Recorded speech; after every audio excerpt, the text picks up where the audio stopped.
we're going to be talking about how to build a personal brand that sells, even if you hate self-promotion. So we're going to break this down, talk about what it means, what it is, and I'm going to give you the lowdown from my own experience. I've seen so many times people thinking that the solution is being famous gets them clients, and it really doesn't. You have to create a brand that sells. It's wonderful that your motivational quotes go viral, but if it's not actually bringing you business, if it's not elevating you, what's the point? What's the point? So we're going to kick into tonight's session, or this session, and away we go. So number one, right, I want to just give you a little bit of my background, and you can see the bank manager version of me and the now version of me, and hopefully I look a bit more interesting, a bit more fun now than I do back then. But I had a mission, and I'd finished working in the media. I was a kind of executive producer, fancy name for a business person in a TV company. And my job was basically to make the numbers work, to make the money come in. And I was unfulfilled with it and wanted to do something different. I didn't feel like it was me, and I felt a bit lost about it and wanted to do something that I felt I enjoyed. It kind of lost the love of it. So I had this mission. I wanted to change the world, still do, and I'm still working on that one. But I founded my own business as a marketing consultant in 2015. And boy, was that tough. It is a ruthless old market. There's lots of people doing exactly the same stuff as you. And, it was tough when you're trying to be a marketing consultant and there's a million others of them. So battered and bruised from this, I got fed up. And in 2018, my business exploded because I went all in, focused on solving one very specific problem and building my brand around that problem. And that's what I'm going to talk to you and show you tonight. My business grew massively, really quickly, and everything kind of changed from that moment. And now I speak all over the world. I've helped more than 200,000 people in their business and build their business online. And it's all come from being known for a problem that people will pay for. And that's what we're going to look at. Now, just before I get into everything, you'll see on screen a neon vibrant thing here. I've got a free resource for you, which is the 5 proven paths to win clients on LinkedIn. And this is totally consistent with what I'm going to show you later tonight, or in the session, where we will see exactly how you can implement this personal brand that actually sells. So if you want a copy of this resource, literally the different ways you can leverage LinkedIn to get clients whilst building your brand, message me, DM me on LinkedIn and ask for the 5 proven paths, and I will give it to you for free. So DM me and I will give it to you. Okay, so DM me if you want that. If not, keep watching, we're going to dig in. So reality check, first off. Reality check number 1. Your expertise is not enough. In this media-obsessed, social media, trend-driven world, being good at what you do is no longer enough. It used to be that your reputation went before you, but now all of us are media personalities online. Whether you like that or you don't like that, we are. And so there are people with less expertise than you achieving more, winning more business, not because they're better at what they do, not because they got more experience than you, not because they know their topic better than you, just because they've built their brand in a way that makes them money. So that expertise piece is no longer enough. But I'm also going to throw a bomb here as well and say, being the best in your field, being the best at what you do is not enough, but neither is, being the foremost expert. It is not enough. It really is not enough. And finally, the one that really bugs people is they think being famous online will get them clients. There are a lot of, and I mean a lot of, broke influencers. And all they're doing is saying, hey, I'm famous, be like me. And people jump on that gravy train thinking it will get them clients, and it doesn't. I know of one influencer who put out that they were going to do a live session, almost like a mini launch, and they got one person by. So being famous is not the same as building a profitable personal brand, a personal brand that sells for you. It's not the same thing. It's a very different thing. So often what happens is people go, oh, I know what I'm doing. I'm an expert. I've got 10 years experience, 15 years experience. If I go to social media, people will see that and want to buy from me. Doesn't happen. Then there's the other camp of, well, if I just get famous on social media, people will love what I do, see what I do, and want to buy it. Doesn't happen. So there is this middle ground that you have to occupy where your expertise does the selling for you, but you don't have to go famous doing it. So let's have a look at what that is. And the first part of this is, I'm going to ask you a question. If you had a serious brain condition, a brain injury, or something happened to you and you had a serious brain injury, who would you want to see? A GP or a brain specialist? Who would you want to see? Now, you may go, oh, Dean, I know where you're going with this. You do not know where I'm going with this, because I can tell you now from my years, decades of experience, people do not get this, even when they say, I've heard it before. Which one would you go for? Of course, we want the brain specialist. That's who we want to go to. The brain specialist is the person who can help us the most. Who makes the most money? GP or brain specialist? Who makes the most money? It's not the GP. But then let me ask you another question that maybe you've not thought of. Who has the least patience? I don't mean patience as in anger and frustration. I mean, who has the least patience? The GP is back to back to back with 15-minute appointments and gets paid like 20 quid an appointment. It's like a factory. The brain specialist takes time, uses their expertise, and may see, I don't know, 3 patients a week.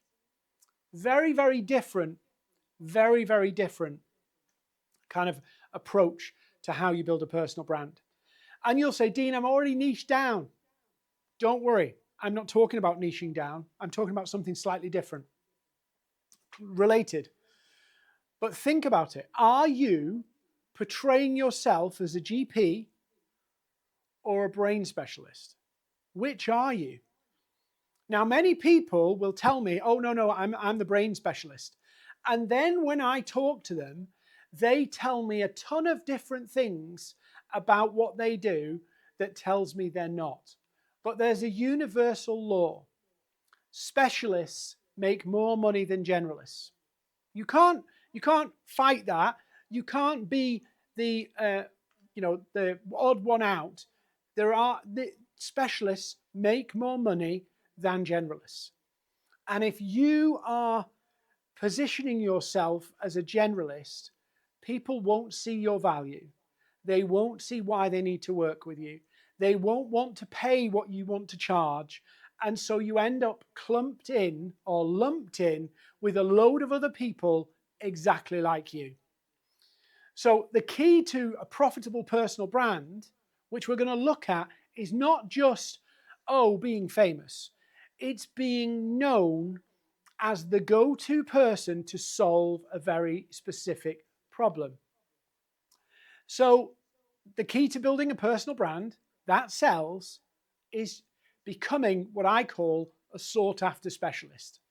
Somebody who people want to work with because they have a tight and narrow specialism. Now think about it like this, right? Brain surgeon or surgeon. Now within operating surgeons, they have specialisms. Yeah, so you can be a surgeon, but you can be a specific brain surgeon. Some would say a niche within a niche. But you need to think about, what is the one thing people will come to me for? So let's just look at this comparison between the specialist and the generalist. And I like the analogy of a GP and a specialist because it's really powerful. So we know that if you had a serious brain condition, you would go to the person with the most expertise, the biggest track record, the person with the skill set to do that. Yeah, you'd go to the person who fixes that exact problem. And a brain surgeon, I know we do it in the UK on NHS, but in the US, you'll get this. Brain surgeons charge 10 times more than a GP.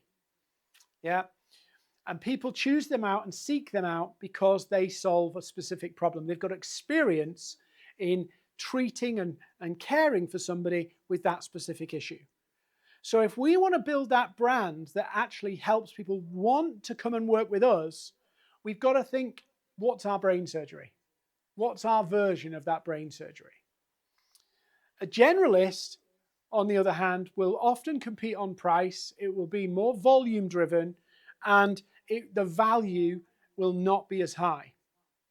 So the more specific the problem you solve, the more valuable and the more memorable and the more in demand you'll become. High value clients will choose you. That's what we need to think about. How do we get to that place where people choose to work with us because we're more valuable, memorable, and in demand? So let's think about this for a minute.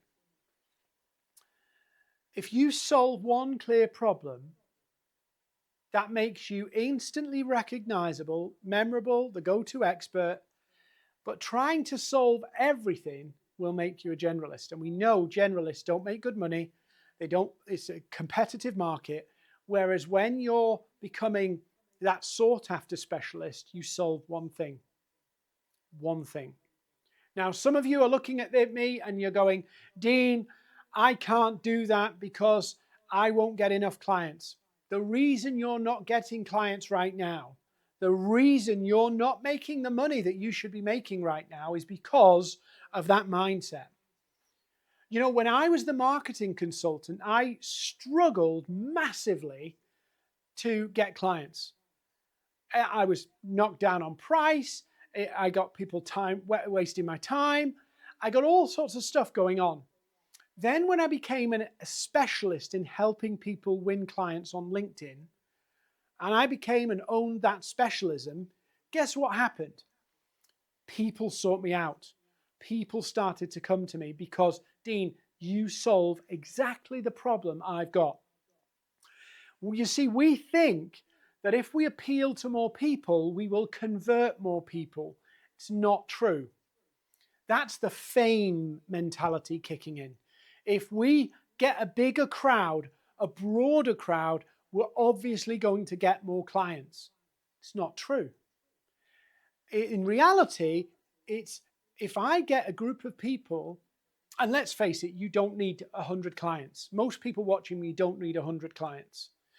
If you got 5 or 6 people who went, you're exactly the right person for me, and I'm prepared to invest in you because you are the best person for the job, you're made, you're set. But this human instinct, this kind of inbuilt bias to want mass audience actually stops us from making money. It harms us. It holds us back. It puts us in the generalist camp. And if you don't believe me, go and listen and go and buy, if you want to waste some money, go and buy a whole load of influencers courses. And what they'll tell you is this. What you need to do is have broadly relatable content.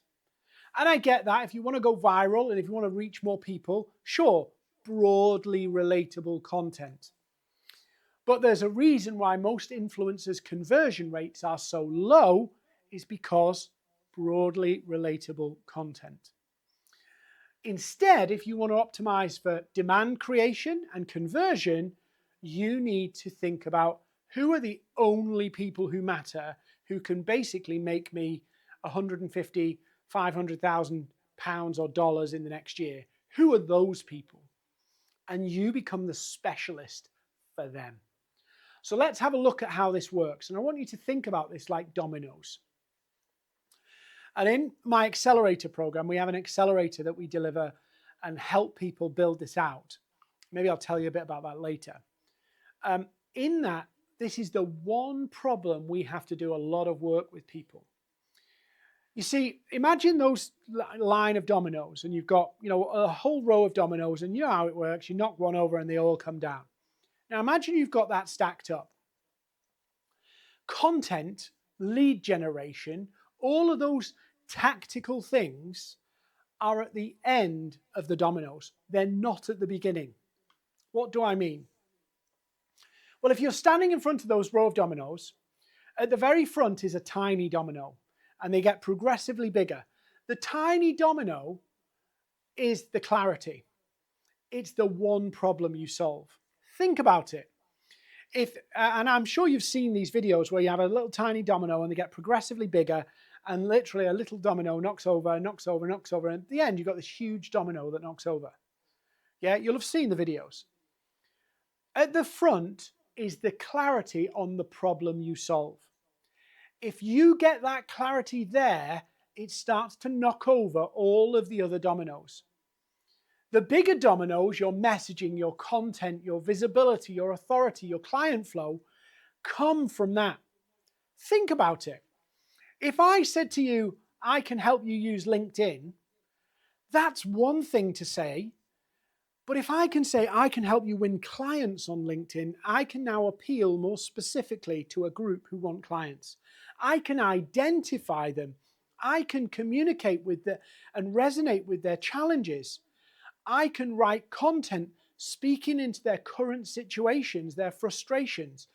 But if I don't have that clarity on what's the problem I'm solving, and this is business 101, but we get stuck on the simple things.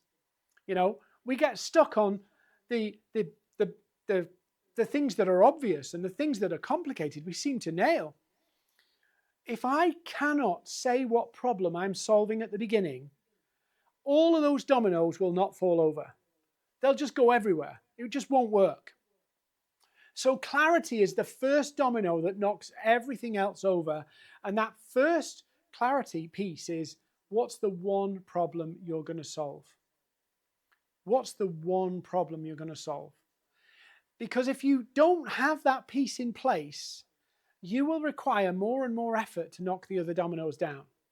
That momentum is going against you.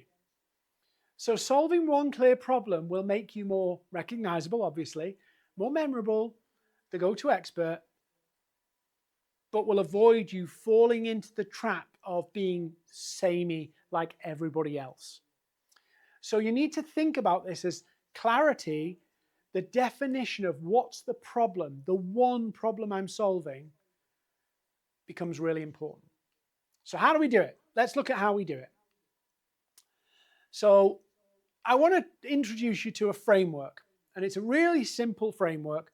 It's called the OHMS framework, named after, it's an alliteration or abbreviation, acronym even. And it's about reducing the resistance. One of the biggest resistance, points of friction between you and your audience, the people who will pay you, is they don't understand what you do because it's wrapped up in fluff, vague terms. The problem isn't defined. But we'll look at that in a second. So we have to reduce the resistance, reduce the reasons to say no. Then we need to increase the relevance. In other words, how can I show you that I have more value for you and I'm specifically good for you? And then we have to repeat that message so it sticks. Yeah. So resistance down, relevance up, repeat so it sticks. And the OHMS framework will help you do this. I'm going to walk you through it now. So OHMS is the measure in electronics. OHMS is the measure of resistance in an electrical circuit. Don't ask me how I know that because I failed my electronics, but I remember this bit. So if we reduce the resistance, we get more current going through a circuit, more power going through the circuit. So the first part of the OHMS framework is having a clear offer to the market. And I want you to write these questions down because they're the most important questions. And if you struggle to answer them in one sentence, you have a clarity problem. Yeah, and I know this is tough love, and I'd love to say, here's how to make $1 million in 30 minutes. But if you can't answer these questions, you have a clarity problem. So the first question, what's the biggest, most pressing problem you can solve for people? One. Say it in one sentence. And I don't mean with lots of commas, I mean 10 words. Force yourself. What's the problem I'm solving in 10 words? Second, right? That's the most important thing. What's the problem you solve? The second most important is, do you have a process to fix it? A methodology. That's your uniqueness. If you have an approach of how to solve a problem, that brings a bit more uniqueness to you. And it gives people confidence in a methodology. People are not buying your methodology. They're buying the solution, the fix to the problem. But having a methodology builds trust behind your ability to solve it. So do you have a methodology? Then, 10 words. How do you solve it better than anybody else? And do not say, well, no, I don't really. How do you have a competitive advantage if you don't? How do you solve it better than anybody else? What's the angle that makes it your solution better for people than others? You have to have one. Because if you don't have one, you can't convey it, and people can't go, I want that person there because their method is better than others. I like that method. I like the way they approach it. How do you solve it better than anybody else? Then what you're going to do is package that into an offer, which is simply a packaged service, a productized service, with a clear outcome, a clear problem that's being solved, a process to do it, and a time frame and price. Very, very simple. Most people don't do that work. They do it in their heads, or they do it in their own lingo, and they never dig into this. And so what happens is it's all vague. They think they've got something defined, but they haven't. What they often do is lump a load of problems that are related together. You want to grow your business. That's a huge flipping problem, right? It's massive, right? So break it down. What's one of the big problems within growing your business? Trying to sell, I will help you grow your business, right? On its own is a huge, huge problem, right? With lots of different parts. And you are guaranteed to be generic if that's what that's the problem you're solving. You're solving 10 problems there. One problem. So if you bundle them, you become a generalist. Yeah? You're not going to become a go-to expert if you bundle a whole load of problems together. So break it down. What's the core problem that you're going to fix? Second, you need people who'll pay you. Most people don't also make the mistake here of lumping a whole load of people together. Oh, I can help accountants, and I can help lawyers, and I can help business owners, and I can help salespeople. That is impossible to communicate. Think about it. When you're creating your content, when you're updating your profile, when you're creating whatever tools you're going to do for lead generation, and we'll look at those in a moment, how do you actually put anything together and talk to anybody when you can't put in situations and circumstances because the circumstances will be different for different decision makers? People will experience the problem that you're solving in different ways because they're in different industries, different periods of life, different frames of mind, different levels of pain. And you're going to try and talk to all of those people at once and resonate. It's not going to work. So who's the high value audience that you can solve this problem for? Focus on one. Who values it highly? Think about it. Who values it highly and has the money to pay? Let's be honest. Who have you helped before that you've got the best results for? That's a good cue. And then the one that people don't think about is, how easy is it to find them online? Yeah.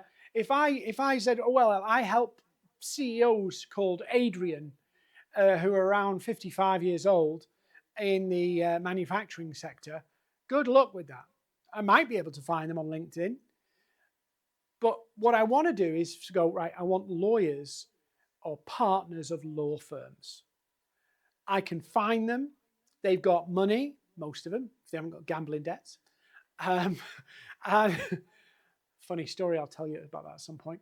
Can I find them? Do they have the resources? Does this problem really hurt? I can speak to them specifically. I can create content about one of the biggest challenges of running a law firm, one of the biggest challenges of growing a law firm. And if you're a partner in client work, how do you drive the business growth forward? What are the challenges? I can be super relevant. But if I'm trying to talk to like 5 different personas, how do I be super relevant to them? I have to start using generic things like, if you're involved in client work or you're in the business, how the biggest challenge is you don't have the time to work on the business. I've suddenly become generic and I'm spouting cliches that people have heard a million times before. But if I was talking to lawyers or partners of law firms, I can talk about their challenges specifically as a partner where they're doing client work, maybe that's taking 40, 50 hours a week. How do they get the time and the focus to drive the growth of the firm forward? I can be way more targeted because I'm talking to one group. So the more people I lump into my high value audience, the harder it is for my message to hit, to stick, and for me to be seen as the best person to work with because you're just another business growth person. Hopefully this is making sense, because if you get this and you implement this, it will change your business, massively change your business. But starts with the clarity, and this is the clarity piece. Now, the third part, and I've kind of talked about this a little bit more in the second section, but this part here, that magnetic message, is all about being like a tuning fork, creating signal in a very noisy world. So instead of you just blasting out noise, what you're doing is talking directly at them, to them, and resonating on a deeper level. So they can see you understand their world, you understand their challenges, and you've got solutions specifically for them.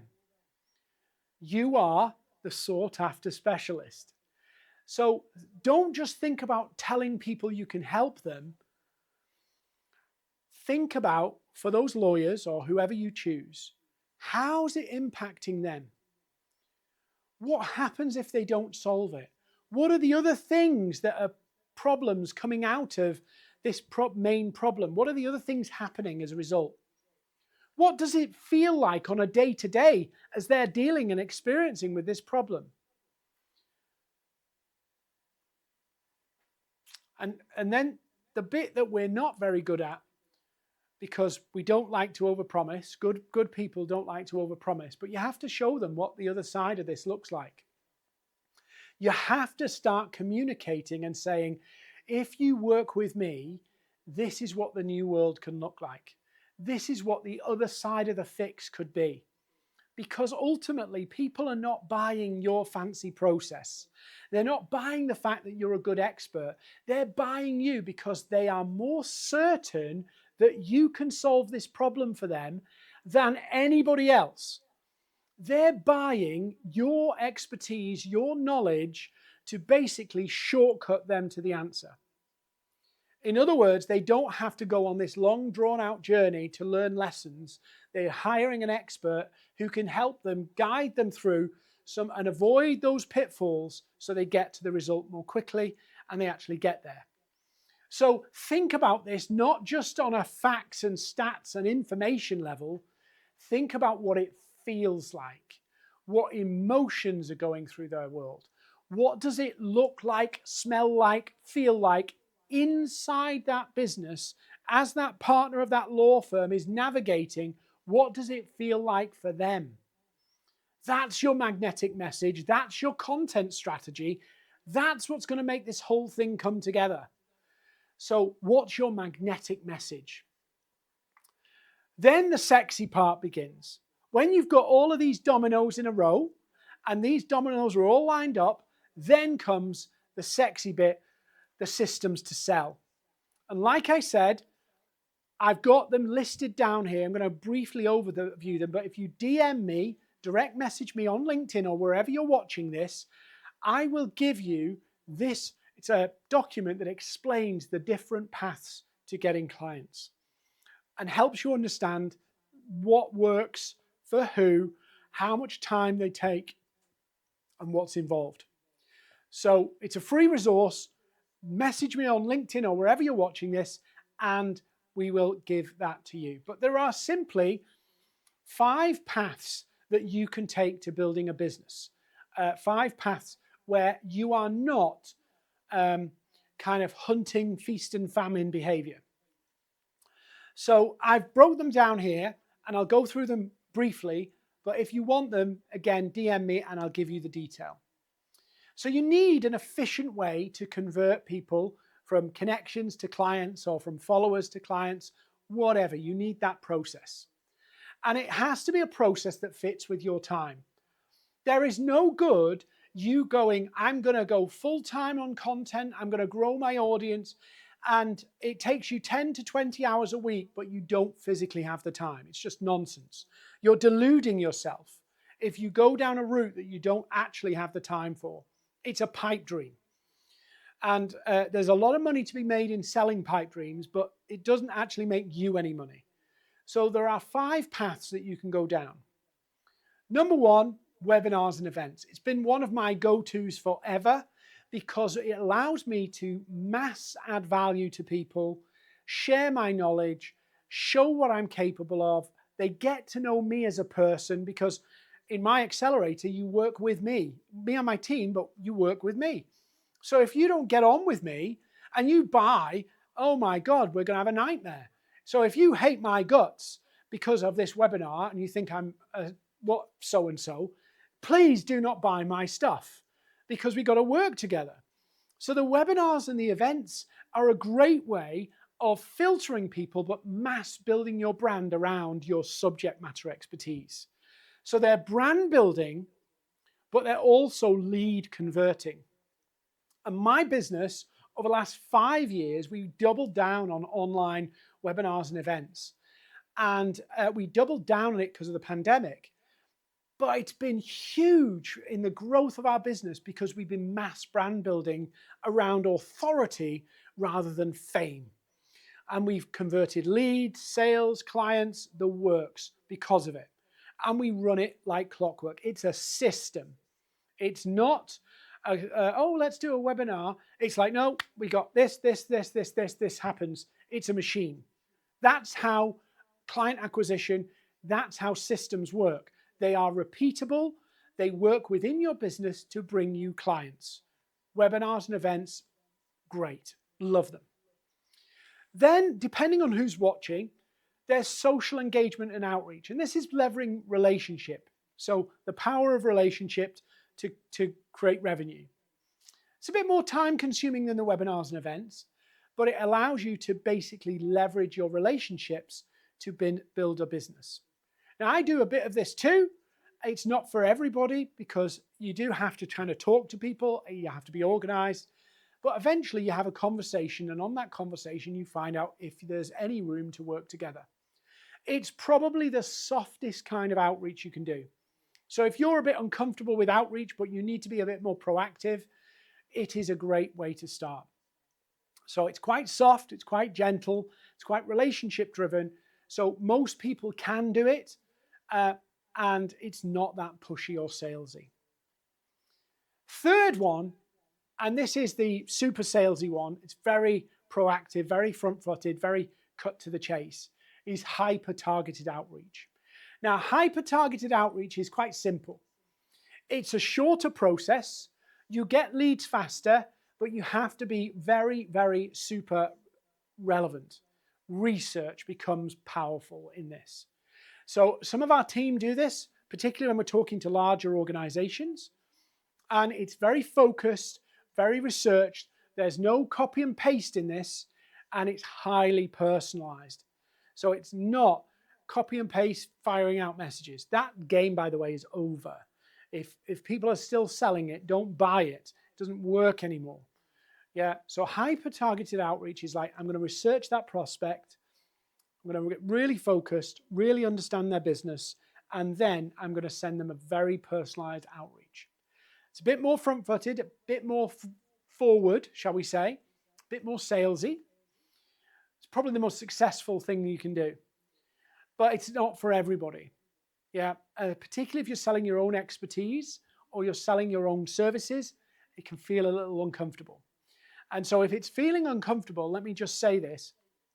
If something feels uncomfortable, you should not do it because you won't sustain it. So it may well be that you go, I like the idea of getting leads right now and calls right now, and I want all of that stuff. But let's be honest, if you can't take that action and you struggle to do it, best intentions, even if you're motivated, you'll stop doing it. So it's not for everybody. Then you've got the content piece, and this is about nurturing. So this is what most people promote. And I tell people when they join our accelerator, I tell them this is the second fiddle to something else, because content takes time. You nurture people, you build up that relationship through content, it takes time. On average, for you to get a lead from content marketing, posting on social media, somebody would have to consume between 2 and 4 hours of content. That's a huge amount of content. So I'm not saying don't do it. In fact, I encourage everybody to post, but to post as a revenue source and to get consistent revenue from it, that's a bit more of an investment. It's a bit more of a time investment. So I always say to people, if you're going to do this, do it on the back end of something else. So if you're doing the webinars, put content with it so that you've got the comfort, I've got something coming and bringing me leads right now whilst I'm building the content. So it's nurturing. Then we've got email list building and newsletters. Now this isn't new, but it's one of the most effective ways to nurture people because, let's be honest, social media, they don't guarantee that people will see us in the feed.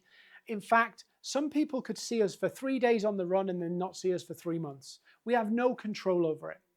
So getting people into an email list, and again, it works great with other tools here, getting people into an email list can make a massive difference because you can nurture them and your email list is owned, your social media is rented. Very common saying, but most people still don't get it. And what it basically means is the platform can pull your reach and visibility like that. They can just take it from you, but people can't take your email list from you. So it's a long-term decision. You don't go, oh, let's launch our email list this week. Oh, we got 5 signups. Let's not bother about it ever again. It's a machine you're building. And we've done this for 5 years. We built a huge email list, massive email list, and it sustains our business for the long term, whilst the content, the webinars, the outreach, and all that stuff's happening.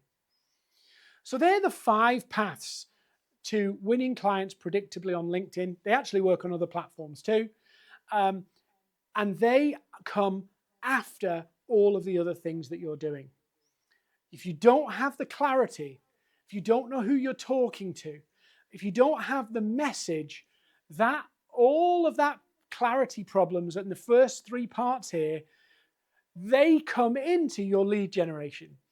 That lack of clarity comes into what you're doing, and then you put on the wrong webinar. You outreach to the wrong people with the wrong message. You start producing content that doesn't resonate with the right people. You start pulling a newsletter in and nobody signs up because it's irrelevant to them. So in other words, if you don't have that clarity at the front end, you end up with a mess when it comes to the systems to sell. You end up with confusion, playing at things, content not landing, webinars not hitting the mark, and then you go, that doesn't work. Seen it many, many times. Do the work first, get the clarity. What am I selling? What's the problem I'm solving? Who's the high value audience that I'm going to sell this to? And now, what's my message? Now I can build a system to sell. That's the order. And without it, you're just playing. You're just making it up as you go along. And you will go round and round in circles until you master this. So again, you can message me for the resource. It's very simple. Just DM me on LinkedIn or wherever you're watching this. I'll send it to you. But what you really want to do is build your business online as a sought-after specialist. So think about, how do I position myself that I can solve one problem for one audience so I can command higher fees, so I can build a system that fits my time and is predictable. All of that comes by choosing to build your business a particular way, the sought-after specialist way. Now, if you've watched this webinar and you've got questions, feel free to message me. But I'm also going to give you a challenge. If you've been going round in circles on this whole, how do I get clients and leads and build my business online? If you've been going round in circles, you've bought course after course after course, we have a program that will end your course buying. It's a program that helps you go through the OHMS framework, define your offer, find your high value audience, put together that magnetic message, and implement the systems to sell. It's not a course, it's a program. Weekly calls, you get support from my team, one-to-ones from my team to implement this. We help you do it. You've got to do the work, but our expertise is deployed to help you. So if you want to know about how the Social Selling Accelerator works, you can message me and I'll tell you all about it. I'll send you some resources so you can think about it carefully.